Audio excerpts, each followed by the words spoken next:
So I get these messages these days. Rabbi, I feel like we are living in the midst of the plagues. Rabbi, 2020 is the worst year ever. Can you do something about 2021? Or more deeply, Rabbi, I'm losing my hope that things are going to get better. I know that some of us are feeling incredible frustration. Some are struggling with loneliness. Many are wrestling with illness.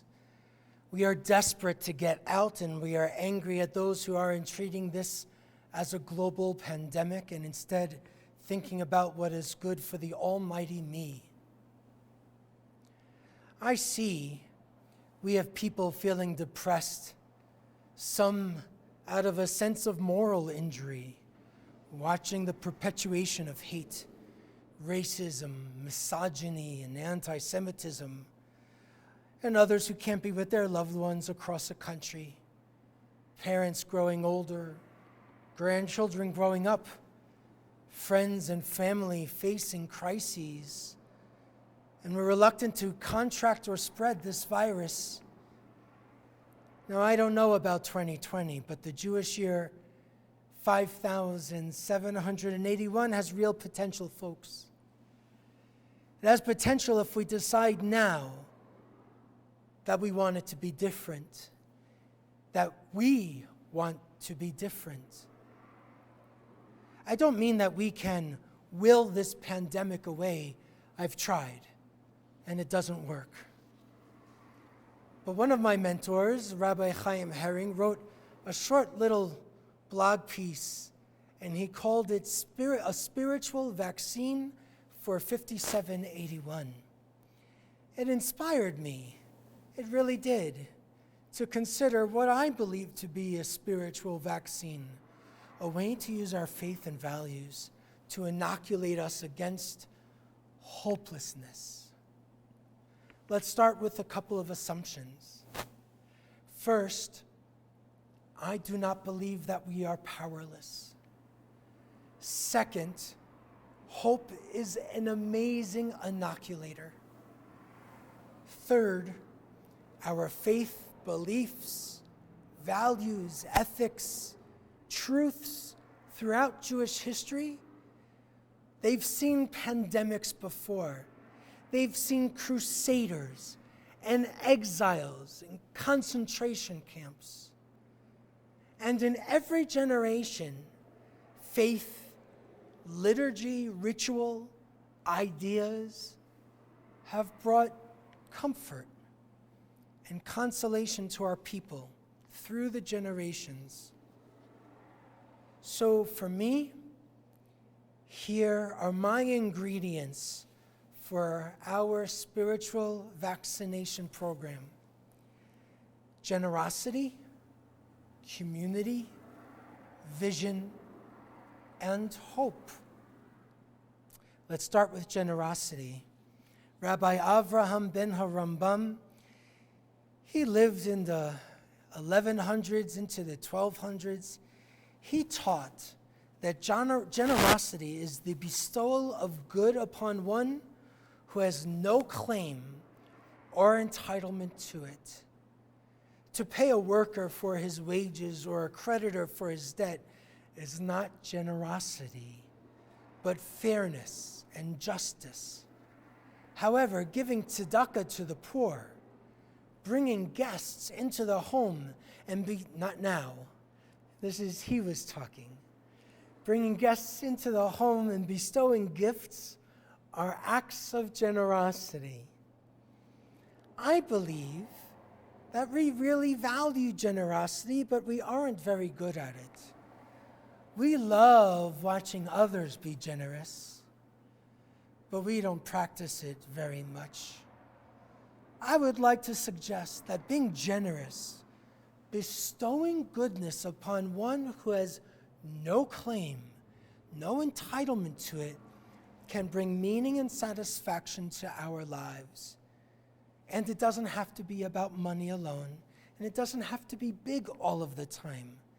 But to tell you the truth, I think we can aim a little bit higher than buying coffee for the person behind you on the Starbucks drive-through line. To support your favorite organization, to call a friend on the phone you haven't seen for a while, to send postcards encouraging others to vote, to stretch and help community partners that are making a difference in people's lives. Not only will they not happen without you, those organizations, but when we are feeling confined and powerless, we can find purpose and grace through generosity. The second ingredient is community. One of our most classic teachings comes from Mishnah Avot, and it says simply, don't separate yourself from the community. This is a time when we need to be connected more than ever, even as we remain physically distant. We all need connections. Some might be more tired of screens than others. I get that. I'm in Zoom meetings for hours upon hours of every day and every week. And nothing can replace close proximity or a hug. But community, a feeling of belonging, a place where I am seen and heard, these are actually hard to come by. The Mishnah, of course, is talking about the Jewish community. I agree. I don't want people to take a year off because we can't meet in person, or to leave because the synagogue is like the gym that we don't go to. But then again, that is also how we taught you how to treat and react to synagogues. We have said that you join, become a member, are entitled to certain services. That's not really our most authentic voice. Instead, look at it this way. Support and be connected to your local Jewish communal institutions because they make a difference in people's lives, and you can be a part of that. Those communities help us carry one another when we feel weak. They help us see that it's time to lift up somebody when it's time to bounce forward, not bounce back, but forward. They teach us to seek inspiration and to express a sense of gratitude rather than to focus on us. Yes, our congregation should express more homecoming than membership has its privileges. And everyone needs a sense of homecoming right now. Inspiration, fellowship, comfort. That's how I feel God's presence most of all, when we show up for one another. But it isn't just about the support of a community. It's about presence.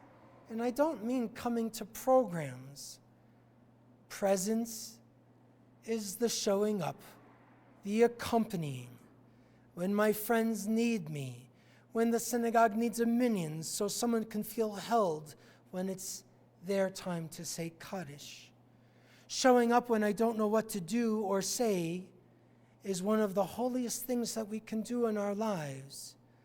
I would rather you show up for me and tell me I don't know what to say, rather than to have my friends disappear when I am in the midst of another lifequake.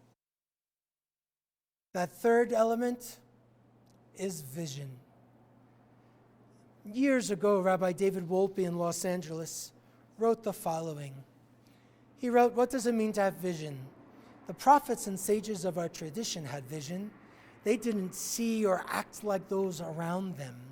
At times, no doubt, they seemed strange to their contemporaries. We can imagine the prophets eliciting the kind of remark that the poet William Blake once prompted when someone said to a friend of his, 'I believe Blake is cracked.' And the friend answered, 'Yes, but it is the sort of crack that lets in the light.' Religious vision means seeing beyond what is apparent. There is a blessing we recite each morning, thanking God for the marvelous workings of the human body. The Chatimah, the end of the blessing, declares that God is mafli la'asot, that in fashioning the human body, God acts wondrously, that God has fashioned miracles. The author of that ancient Talmudic blessing was a rabbi named Rav Sheshet. He was blind. Imagine the vision granted to that sage. He did not see what was visible, but he saw what was essential. In his life and ours, Rav Sheshet let in the light. Can we work to see what is more than just apparent, but essential? Can you see a world filled with kindness and compassion and empathy, a country striving towards justice, honesty, and integrity? My vision of our world and our local community is where we really see one another as God's creations, with all the inherent dignity and gifts that goes with that. And my vision of our future leads me to unyielding, audacious hope. The next element. One of my favorite lessons in Judaism is around Havdalah. Havdalah is the brief ritual that marks the end of the Sabbath or a holy day, like the end of Yom Kippur, and then it's the beginning of the work week again. At the end of every single Shabbat, folks sing a melody about Eliyahu Hanavi, Elijah the prophet. The prophet Elijah is going to return one day, Jewish teaching says, and Elijah is going to be the one who announces the coming of the Messiah. In Jewish tradition, the Messiah has not yet come. We're still waiting. And when the Messiah comes, she will bring into our world a time of perfect peace and harmony to the entire world. Every week, immediately after we extinguish this beautiful multi-wicked Havdalah candle into the wine, we sing the melody, Eliyahu Hanavi. You've heard it before. Have you ever thought, it's been years, folks, and he ain't coming? After week, for a couple of thousand years, we sing a melody and hope for his coming, and yet it never happens. I could never imagine actually saying that. It's not our way, and it's not our truth. It is not who we are. Every week, the Jewish soul imagines, has the vision that this week could be the one where the world is going to be changed for the better. This week, Elijah will announce the coming of the Messiah. Now, if that's too religious for you, fine. Let's think of it this way. This can be the work when the world can be at peace, when wholeness can be restored, when care and compassion will be what is really contagious out in the world, when justice and mercy will be paramount because we are all acting like the Messiah ourselves. Every week, Havdalah teaches us to hope. And you know it's true. You've seen it yourselves. Even on yard signs, hope is not canceled. A friend shared a teaching with me from her rabbi. Her rabbi's name is Amanda Green. And I don't know Rabbi Green, and don't think we're related. She serves in Chicago, and my friend loved this so much she sent this to me from one of Rabbi Green's previous Rosh Hashanah sermons. And this is what the other Rabbi Green said. Tonight is literally our darkest Jewish holiday.